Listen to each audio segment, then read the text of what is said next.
बिस्मिल्लाहिर्रहमानिर्रहीम। अस्सलाम वालेकुम नाज़रीन। जनाब बाजवा जो हैं, क्या उनके ख़िलाफ़ इंक्वायरी होने जा रही है? इमरान खान साहब ने तो डिमांड कर दिया कि ये जो रजीम चेंज थी उनके बकौल कि जी इसके ऊपर चूँकि जनाब बाजवा की इन्वॉल्वमेंट थी और उन्होंने जो एक जावेद चोई साहब का कॉलम का हवाला दे के जो उनके साथ उनकी इंटरेक्शन हुई थी बाजवा साहब की, उसका हवाला दे के कहा कि जी उन्होंने तो तस्लीम कर लिया और अब तो इंक्वायरी होनी चाहिए। तो क्या ये इंक्वायरी होगी? और इंटरेस्टिंगली पीएमएलएन के भी कुछ लोग जो हैं वो मियां जावेद लतीफ़ साहब ने रिसेंटली उन्होंने भी ये बात की थी कि जनरल बाजवा साहब की और जनरल फैज़ की कि उनकी इंक्वायरी होनी चाहिए। बल्कि वो तो इंक्वायरी में ये भी कहते हैं कि जो जो फॉर्मर जो चीफ जस्टिस थे साकिब निसार और आसिफ खोसा, कि जी इन सब की इंक्वायरी होनी चाहिए और जो कुछ इन्होंने पाकिस्तान के साथ किया 2017 में और 18 में। तो इसके ऊपर ये कि जी क्या ये पॉसिबल है, क्या ये पॉसिबल है कि जनरल बाजवा के अगेंस्ट इंक्वायरी हो जाए और जनरल फैज़ के अगेंस्ट इंक्वायरी हो जाए? जिस पाकिस्तान में हम रहते हैं, मैं आपको बता दूं कि ये अभी तक आज तक ये मुमकिन नहीं है। और इसलिए मुमकिन नहीं है कि हमेशा हमने देखा कि अगर एक तो पहली बात यह है कि हमेशा जो आप पूरा पाकिस्तान की आप हिस्ट्री देखें तो इस्टेब्लिशमेंट, अब जिस इस्टेब्लिशमेंट की मैं बात कर रहा हूँ उसमें फ़ौजी जनरल और जजेस ये दोनों शामिल हैं। इनकी हमेशा इन्वॉल्वमेंट रही पाकिस्तान की पॉलिटिक्स में। इन्होंने ये जो हुकूमतों को बनाना गिराना ये सब कुछ इसमें ज़ाहिर है अनफॉर्चुनेटली इस्टेब्लिशमेंट का किरदार हमेशा रहा। और फिर इसी लिहाज से पॉलिटिकल इंजीनियरिंग होती रही, किंग्स पार्टीज़ बनती रहीं और सब कुछ होता रहा। मतलब है कि आप देखें कि जो भी कुछ आप पूरा पाकिस्तान की हिस्ट्री देख लें तो उस लिहाज से ज़ाहिर है जो कुछ 2017 में हुआ, 2018 में हुआ, उसके मतलब है कि गवाहियाँ बहुत कुछ हैं, खुद मानते हैं। मतलब है कि मैं आपको बता दूं ऑफ द रिकॉर्ड, तो अगर आप डिस्कशंस करें खुद मानते हैं कि जी क्या क्या कुछ किया गया। और इमरान खान प्रोजेक्ट की बात की थी, इमरान खान प्रोजेक्ट था, इमरान खान प्रोजेक्ट लॉन्च किया गया किस तरीके से। उससे पहले जो है वो पीएमएलएन की गवर्नमेंट को मियां नवाज शरीफ साहब उनको मतलब है कि डिस्क्वालीफाई करवाया गया। उसके जो जिस तरह तरीके से व्हाट्सएप जीआईटी सब कुछ ये सारा कुछ होता रहा, इसमें डेफिनेटली इस्टेब्लिशमेंट का किरदार था। और अगर ये है कि जी अब ये डिमांड कर रहे हैं कि इमरान खान साहब और पीएमएलएन ये कर रहे हैं कि जी इनकी आप इंक्वायरी करें, और तो ये मैं आपको बता दूं कि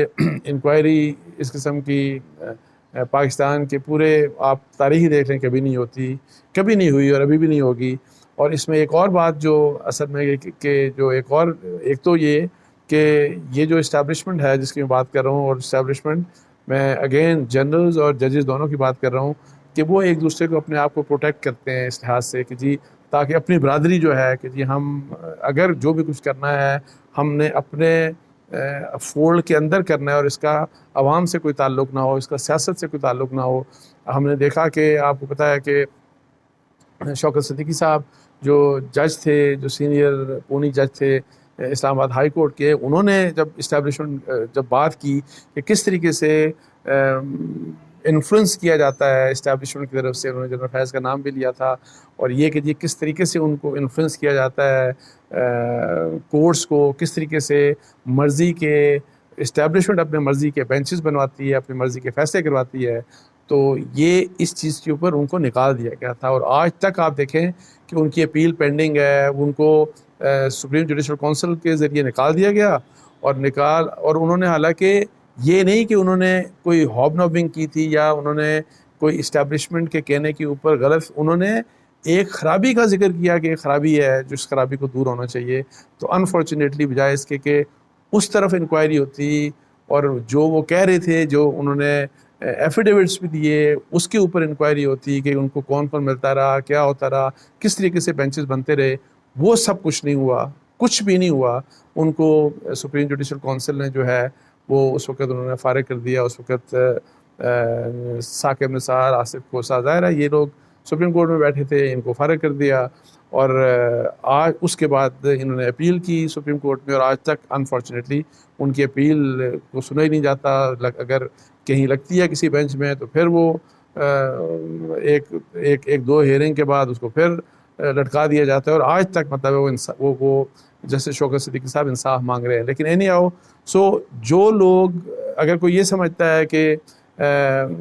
जो भी कुछ हुआ, जो भी कुछ मुबीना तौर के ऊपर जनरल बाजवा ने किया, जनरल फैज़ ने किया, उनके बारे में कोई इंक्वायरी होगी तो मैं आपको बताऊं कभी नहीं इंक्वायरी होगी। बिकॉज वो इस्टेब्लिशमेंट का फैसला का मतलब ये है कि वो आप समझ लें कि एक इदारे का फैसला था। और इमरान खान का प्रोजेक्ट तो है, उसमें तो मैं आपको बताऊं कि बहुत से लोग इन्वॉल्व थे इस्टेब्लिशमेंट के। मैं वही वाली बात, इस्टेब्लिशमेंट की दोनों मिलिट्री और ये जो जुडिशरी, मतलब है कि जो असल सो इनके बहुत से लोग इन्वॉल्व थे उस प्रोजेक्ट को लॉन्च करने में, उसको कामयाब बनाने में। तो वहाँ पे अगर आप किसी एक शख्स को इंक्वायरी करना चाहेंगे तो वो फिर उससे बहुत से और लिंक्स बन के तो फिर तो सारे का सारा ही पेंडोरा बॉक्स खुल जाएगा, जो कि वो कभी भी नहीं खोलने देंगे, जो कभी भी नहीं खुलेगा, मैं आपको बताऊँ इस मुल्क में। और इसलिए इसकी एक और जो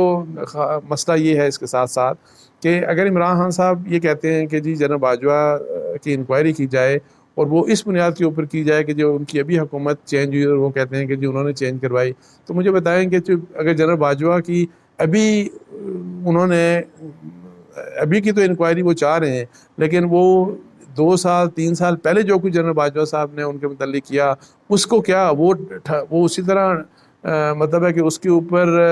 पर्दा पड़ा रहेगा, उसके ऊपर बात नहीं होगी। तो ये चीज़ तो इमरान खान साहब ज़ाहिर है अगर वो एक चीज़ अपनी मर्ज़ी की खुलवाना चाह रहे हैं और जो उनकी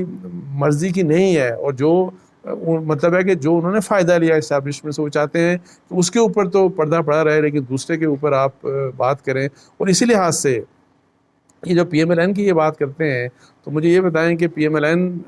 का फोकस सारे का सारा मैं आपको बता दूं अनफॉर्चुनेटली वो है कि जी 17 में क्या हुआ, 18 में क्या हुआ, और फिर उस वक्त इस्टेब्लिशमेंट का क्या किरदार था, उस वक्त जजेस का क्या किरदार था, ये क्या था, वो क्या था। लेकिन उसके बाद मुझे आप बताएं कि ये मैं जैसे कि ख़ुद आपको बता रहा हूँ कि जो 2000 ये जो लास्ट ईयर जब इमरान खान साहब की गवर्नमेंट गई, साजिश अमेरिका की कोई नहीं थी, वो इमरान खान साहब खुद भी कहते हैं, खुद मान भी लिया उन्होंने, और बहुत बड़े यूटर में उन्होंने ये तस्लीम भी कर लिया, वो सब झूठ था। लेकिन अब मुझे ये बताएं कि लेकिन ये है कि जिस तरीके से वो सारा कुछ 2022 में हुआ और जो हुकूमत इमरान खान साहब की हुकूमत को ख़त्म किया गया, तो उसमें मैं आपको पहले ही बता चुका हूँ कि मेरी इत्तलात भी ये थी, मैंने और मुझे इनके बहुत अहम किसी बंदे ने PDM के बहुत अहम शख्स ने ये बताया था कि जी ये हमें मतलब है कि इशारे के ऊपर ये सारा कुछ किया गया, लोगों को मिलवाया गया, ये भी कहा गया MQM भी आपके साथ मिल जाएगी और बाप पार्टी भी मिल जाएगी, बस आपने मीटिंग्स कर लें, आप इस तरह की बात। और ये सारा कुछ मैंने आपको बताया फरवरी 2022 में मैंने लिखा भी था। तो अब ये है कि जी PMLN चाहती है कि जी आप इंक्वायरी उस वक्त की तो कर लें जो उनको सूट करती है, लेकिन इंक्वायरी उस स्टेज की ना करें जो उनको सूट नहीं करती। तो ये भी नहीं होगा। एक तो ये है कि जी ज़ाहिर है जनरल्स के अगेंस्ट और इस किस्म के मामलात में जब उनकी पॉलिटिक्स में इंटरफेरेंस के मामले में, इसके बारे में आप भूल जाएं कि कभी कोई इंक्वायरी होगी, आप भूल जाएंगे कभी साकिब निसार साहब के मतलब इंक्वायरी होगी, आप भूल जाएंगे कभी जस्टिस खोसा के मतलब इंक्वायरी होगी। तो ये है। और अदरवाइज़ ज़ाहिर है हमें पता नहीं क्या हमारा मुस्तकबिल हो गया, हम किस तरह से सीखेंगे, हम किस तरह से आगे जाएंगे। कॉन्स्टिट्यूशनल हमारा आइन ज़रूर है, हम रूल ऑफ लॉ की बात ज़रूर करते हैं, लेकिन यकीन करें इस मुल्क में आइन की अमलदारी का कोई अमल दखल नहीं है,